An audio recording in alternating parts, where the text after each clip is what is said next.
Bonjour et bienvenue pour cette nouvelle séquence des paroles de la vie éternelle. Nous allons donc parler de Jésus-Christ qui s'est toujours présenté comme étant fils unique de son Père et de ce Père que personne n'avait connu avant la venue de Jésus-Christ, qui dit que ce Père a tant aimé le monde qu'il a envoyé Jésus, son fils unique, pour apporter au monde la révélation de sa personne dont la connaissance procure la possibilité d'accéder à la vie éternelle. Il a tant aimé le monde qu'il a donné son fils unique, afin que quiconque croit en lui ne périsse point, mais qu'il ait la vie éternelle. Nous allons aborder ces sujets, mais pas avec un discours de ma part, mais toujours au travers de la lecture des textes de l'Ancien Testament et du Nouveau Testament, en considérant que les deux sont vrais. Donc on ne peut pas balayer un pour le remplacer par l'autre, puisque les deux sont irremplaçables. Ce qui est écrit dans l'Ancien Testament est la vérité, et ce qui est écrit dans le Nouveau Testament est également la vérité. Lisons d'abord dans Jean 8, verset 36, où Jésus dit « Si donc le Fils vous affranchit, vous serez réellement libre. » Libre. On ne peut accéder à cette liberté que seulement si on se laisse affranchir par le Fils. Il est écrit aussi, vous savez, il est écrit aussi dans l'évangile de Jean, car la loi a été donnée par Moïse, mais la grâce et la vérité sont venues par Jésus-Christ. Dans Jean 8, verset 32, il est écrit « Vous connaîtrez la vérité, et la vérité vous affranchira. » Jean 1, verset 14, « La parole a été faite chair, et elle a habité parmi nous, pleine de grâce et de vérité, et nous avons contemplé sa gloire, une gloire comme la gloire du Fils unique du Père. » Jean chapitre 1, verset 18, « Personne n'a jamais vu Dieu, le Fils unique qui est dans le sein du Père est celui qui l'a fait connaître. » Jean 3, verset 16, « Car Dieu a tant aimé le monde qu'il a donné son Fils unique, afin que quiconque croit en lui ne périsse point, mais qu'il ait la vie éternelle. » Jean 3, verset 18, « Celui qui croit en lui n'est point jugé, mais celui qui ne croit pas est déjà jugé, parce qu'il n'a pas cru au nom du Fils unique de Dieu. » Jean 4, verset 9, « L'amour de Dieu a été manifesté envers nous, en ce que Dieu a envoyé son Fils unique dans le monde, afin que nous vivions par lui. » Jésus-Christ dit qu'il est le Fils unique de son Père. Lorsque nous considérons toutes les affirmations de Jésus sur le fait qu'il soit Fils unique de son Père, et si nous considérons certains textes de l'Ancien Testament qui parlent clairement des fils de l'Éternel, tous ceux d'entre nous qui sont à la recherche de la vérité ont le devoir de se poser la question sur l'identité de ce Père dont Jésus est le Fils unique. Avant d'entreprendre la lecture de ces différents passages de la Bible, Ancien et Nouveau Testament, il est pour moi très important de vous affirmer ma foi dans la véracité des textes. Ancien, Nouveau Testament, je peux donc utiliser ces deux livres pour enseigner et faire manifester la vérité, parce que je crois fermement que les faits relatés dans ces deux livres sont vrais et que personne n'a le droit d'ajouter, de retrancher ou de changer le sens des mots qui y sont écrits. Voici deux séries de passages bibliques qui proviennent l'une de l'Ancien Testament et l'autre du Nouveau Testament. Si nous considérons que l'Ancien ainsi que le Nouveau Testament disent vrai, ces passages ne sont pas contradictoires. Au contraire, Ils nous permettent de dégager une vérité très importante sur la filiation du Seigneur Jésus-Christ, qui est Fils unique de son Père. Si nous nous permettons de mettre en doute les Saintes Écritures, si nous ne croyons pas à la véracité de ce qui est écrit, notre foi n'a aucune base, n'a aucun fondement. Je vais vous parler des différents textes de l'Ancien Testament qui parlent des fils de Dieu, sans nous en dire le nombre. Les textes du Nouveau Testament qui nous présentent Jésus comme étant Fils unique du Père. Alors, il convient de constater que dans l'Ancien Testament, il est question des fils de l'Éternel, et nous ne connaissons pas le nombre de ses fils. La Bible nous dit clairement que l'Éternel a des fils. Celui qui a de nombreux fils, peut-il avoir un fils unique? D'abord dans Job, lisons dans Job chapitre 1er verset 6. Or, les fils de Dieu vinrent un jour se présenter devant l'Éternel, et Satan vint aussi au milieu d'eux. Job 2, verset 1. Or, les fils de Dieu vinrent un jour se présenter devant l'Éternel, et Satan vint aussi au milieu d'eux, se présenter devant l'Éternel. Job 38, verset 7. Alors que les étoiles du matin éclataient en chants d'allégresse, et que tous les fils de Dieu poussaient des cris de joie. Psaume 89, verset 7. Car qui dans le ciel peut se comparer à l'Éternel, qui est semblable à toi parmi les fils de Dieu? Si quelqu'un a plusieurs fils, il ne peut pas parler d'un fils unique. Un fils unique n'a ni frère ni sœur. Si nous reconnaissons que les Écritures de l'Ancien Testament sont vraies, nous devons aussi reconnaître qu'il y est bien précisé que l'Éternel a des fils, donc il ne peut pas avoir de fils unique. Le Nouveau Testament nous présente Jésus-Christ comme étant le Fils unique du Père, ce qui veut dire que le Père du Seigneur Jésus-Christ n'a aucun autre fils. Ma foi est basée sur la véracité des écrits du Nouveau Testament. Dans Jean 14, Jésus nous dit qu'il est lui-même le chemin, la vérité et la vie. Il se présente comme Fils unique du Père. Jean 1, verset 14. Et la parole a été faite chair. Elle a habité parmi nous pleine de grâce et de vérité. Et nous avons contemplé sa gloire, une gloire comme la gloire du Fils unique du Père. Jean 1, verset 18. Personne n'a jamais vu Dieu. Le Fils unique qui est dans le sein du Père est celui qui l'a fait connaître. Jean 3, verset 16, nous avons déjà lu aussi. Car Dieu a tant aimé le monde qu'il a donné son Fils unique afin que quiconque croit en lui ne périsse point, mais qu'il ait la vie éternelle.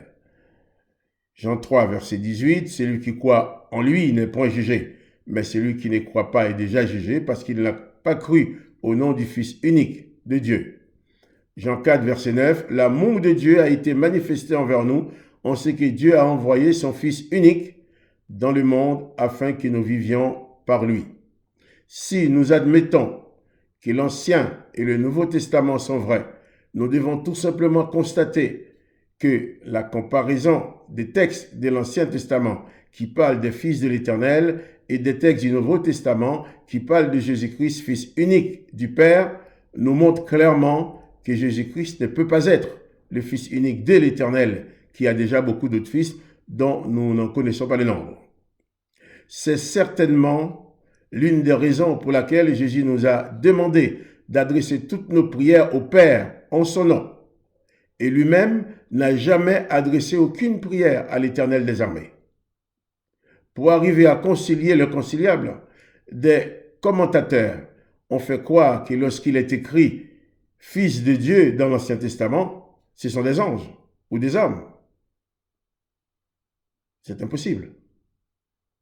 Sinon, lorsqu'il est écrit dans Genèse 6 que les fils de l'Éternel sont venus coucher avec les filles des hommes, des anges, eh bien Jésus nous a laissé comprendre que les anges n'avaient pas de sexe. Donc ils ne pouvaient pas coucher avec les filles des hommes. C'est impossible, car dans la langue hébraïque, comme dans la langue française, il existe des mots bien distincts pour dire fils, ange ou homme. La Bible n'emploie pas un mot pour un autre.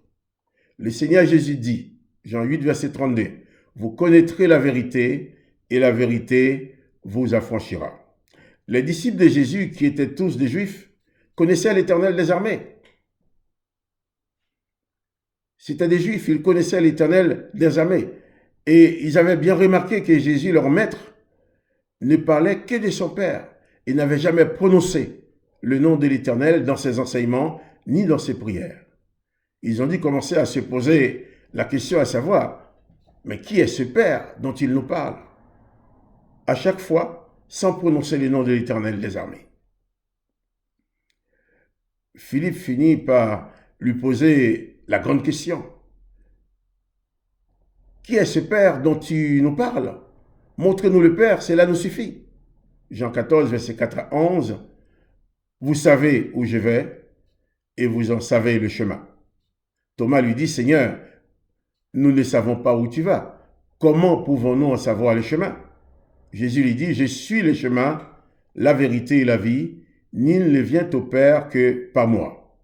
Si vous me connaissiez, vous connaîtriez aussi mon Père. Dès maintenant, vous le connaissez et vous l'avez vu. Philippe lui dit, Seigneur, montre-nous le Père, cela nous suffit. Jésus lui dit, il y a si longtemps que je suis avec vous et tu ne m'as pas connu, Philippe. Celui qui m'a vu a vu le Père. Comment dis-tu, montre-nous le Père? Ne crois-tu pas que je suis dans le Père et que le Père est en moi? Les paroles que je vous dis, je ne les dis pas de moi-même. Le Père qui demeure en moi, c'est lui qui fait les œuvres. Croyez-moi, je suis dans le Père et le Père est en moi. Croyez du moins à cause de ses œuvres.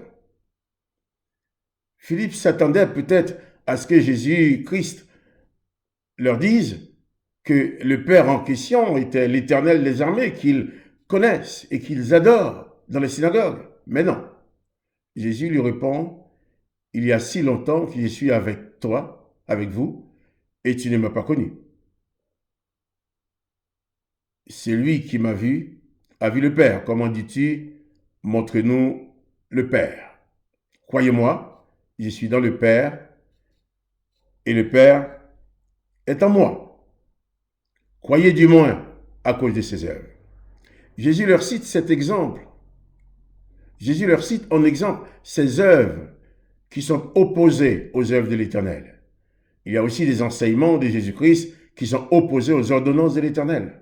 Dans Matthieu chapitre 5, Jésus abolit plusieurs ordonnances que l'Éternel a données à Israël pour demander à ses disciples de faire le contraire afin de devenir fils de son Père. Jésus a bien dit qu'il n'avait pas aboli la loi. La loi est bonne. Mais toutes ces ordonnances, Jésus les a abolies dans la vie de ses disciples. Vous avez appris qu'il a été dit, mais moi, je vous dis de faire le contraire. Jésus serait-il venu sur la terre pour contredire son Père? Si l'Éternel avait été son Père? Non, loin de là. Au contraire, le Maître dit, dans Jean chapitre 5, verset 19, Jésus reprit donc la parole et leur dit, en vérité, je vous le dis, le Fils ne peut rien faire de lui-même. Il ne fait que ce qu'il voit faire au Père. Et tout ce que le Père fait, le Fils aussi le fait pareillement. De plus, Jésus dit, dans Luc 10, verset 22, « Toutes choses m'ont été données par mon Père, et personne ne connaît qui est le Fils, si ce n'est le Père, ni qui est le Père, si ce n'est le Fils, et celui à qui le Fils veut le révéler. Vous ne connaissez pas qui est le Père, mais aujourd'hui, c'est votre jour de révélation. Le Fils veut vous révéler le Père. De toujours, les religions nous ont tellement fait croire que l'Éternel des armées était ce Père dont parle Jésus, qu'aujourd'hui, il nous est presque impossible de nous permettre même de réfléchir sur l'éventualité du contraire. Mais si vous êtes choqués, je peux vous dire que moi aussi, j'ai été très choqué. Ce que j'ose vous demander est de faire l'extrême effort de mettre de côté le savoir de vos religions et de vos doctrines pour considérer uniquement les écrits de l'Ancien et du Nouveau Testament qui disent la vérité. Il convient aussi de considérer particulièrement cette déclaration de Jésus dans Jean 5, verset 19. En vérité, je vous le dis, le Fils ne peut rien faire de lui-même. Il ne fait que ce qu'il va faire au Père. Et tout ce que le Père fait, le Fils aussi le fait pareillement. Avec un peu de bonne volonté, chacun peut reconnaître que Jésus n'a rien fait pareillement que l'Éternel. Et pourtant, il dit qu'il fait ce qu'il voit faire son Père et il fait pareillement que son Père. L'Éternel a des fils. Nous n'en connaissons pas les nombres. Et Jésus affirme être le Fils unique de son Père. Nous ne pouvons pas dire que Jésus nous raconte des mensonges, car il est lui-même la vérité.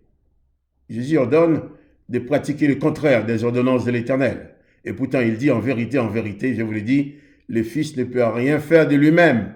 Il fait que ce qu'il voit faire au Père. Et tout ce que le Père fait, le Fils aussi le fait pareillement. Nous ne devons plus dire Amen à nos pasteurs et nos prédicateurs qui nous disent tout et son contraire, dans le but de nous inculquer leur doctrine et d'établir leur domination sur nos personnes. Par exemple, ce dimanche, votre pasteur vous parle du prophète Élie. Il vous dit, Élie est monté au ciel. Vous dites Amen. Le dimanche d'après, le même pasteur ou un autre va lire dans l'évangile de Jean où Jésus dit, personne n'est monté au ciel. Vous dites Amen. Il vous dit, Jacob a vu Dieu. Vous dites Amen. Il revient dans l'évangile de Jean où Jésus dit, personne n'a vu Dieu. Vous dites encore Amen. Je peux vous citer beaucoup d'autres exemples de ce genre. Le pasteur a parlé, on dit Amen. On ne réfléchit pas. On avance, comme des machines. Le pasteur n'a qu'à appuyer sur le bouton pour que la machine se lance. J'en appelle à votre réflexion. N'avancez plus comme des machines. Posez-vous devant les textes de l'Ancien et du Nouveau Testament. Analysez, réfléchissez et comparez. Jésus disait à ses disciples, écoutez et comprenez. Bien entendu, nos pasteurs vont nous dire, écoutez et croyez, obéissez sans comprendre. Mais Jésus lui dit, écoutez et comprenez. La foi qui n'est pas basée sur la compréhension, cette foi-là n'a pas de racine. C'est pourquoi Jésus a passé tout le temps de son ministère à enseigner. Et tout enseignant enseigne pour que les apprenants comprennent, pour que les disciples comprennent. Jésus dit, écoutez et comprenez. Même quand la vérité dérange, nos habitudes, nous devons l'accepter parce que c'est la vérité. Vivons donc uniquement selon la parole du Christ, qui est la vérité, et nous serons tous des hommes et des femmes libres. Dans Luc 10, verset 22, Jésus dit, toutes choses m'ont été données par mon Père, et personne ne connaît qui est le Fils, si ce n'est le Père, et ni qui est le Père, si ce n'est le Fils, et celui à qui le Fils veut le révéler. Vous ne connaissez pas qui est le Père, mais aujourd'hui, c'est votre jour de révélation. Le Fils veut vous révéler le Père. Mettez de côté vos religions et vos doctrines pour entrer dans la révélation du Père. Posez-vous devant les écrits de l'Ancien et du Nouveau Testament et comparez les textes, sachant que ce qui est écrit dans l'Ancien Testament est vrai et ce qui est écrit dans le Nouveau Testament est vrai. Comparez les textes. Vous allez voir que Jésus dit qu'il est le Fils unique de son Père et l'Éternel a des fils. Vous allez voir que Jésus a demandé à ses disciples de faire le contraire de ce que l'Éternel demandait dans ses ordonnances. Vous allez voir également que Jésus, dans toutes ses prières, n'a jamais prononcé le nom de l'Éternel. Vous verrez même dans les Épîtres, les disciples l'ont jamais prononcé. Au contraire, lorsque dans les Épîtres, Paul va faire des salutations, il parle du Dieu et Père de notre Seigneur Jésus-Christ, mais pas de n'importe quel Dieu.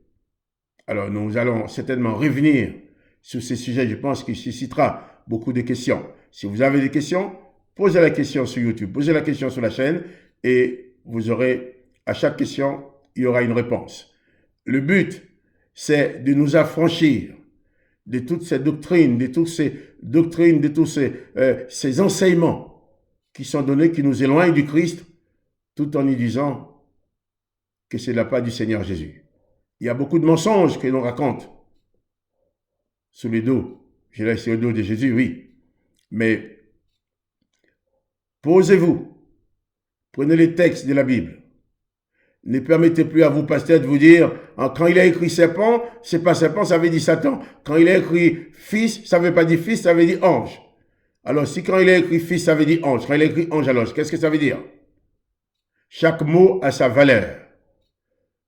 Si vous écrivez un courrier, vous disant, il vous envoie le courrier, mais il faut échanger, remplacer certains mots par d'autres pour comprendre. Eh bien, les textes de l'Ancien et Nouveau Testament sont là. Les mots sont là. Considérons les mots tels qu'ils sont, chaque mot dans sa valeur, et nous allons comprendre.